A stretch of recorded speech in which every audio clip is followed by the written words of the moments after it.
When it comes to personal deficiencies, I guess there are lots, because we're all fallen people.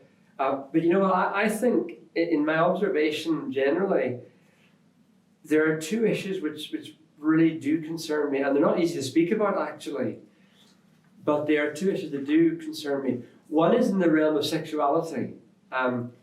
We often hear, sadly, on the media about some pastor or church leader or evangelist, high profile figure who's committed adultery, has fallen, has sinned, and I don't want to judge them because, but for the grace of God, there go any of us.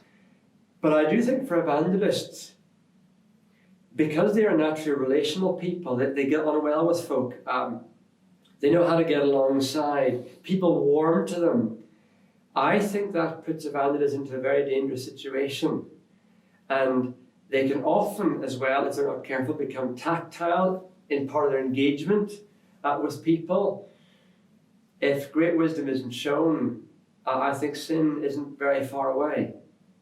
So we do need to be aware of that.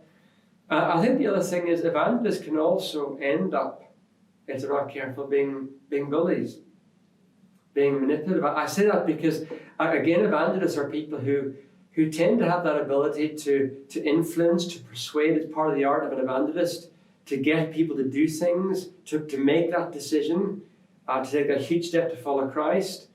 So lots of evangelists are very persuasive people, and they know that. They know they have that ability. They often have to have a strength of character, because unless they have a strength of character, they're not going to survive.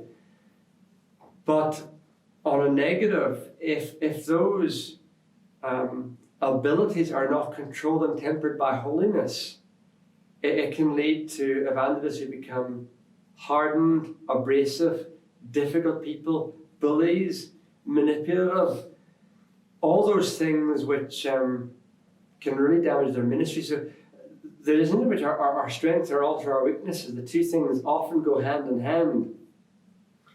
So whatever we're good at, that relationality, that persuasive ability, that strength of character can become an Achilles heel. So we need to watch out for those.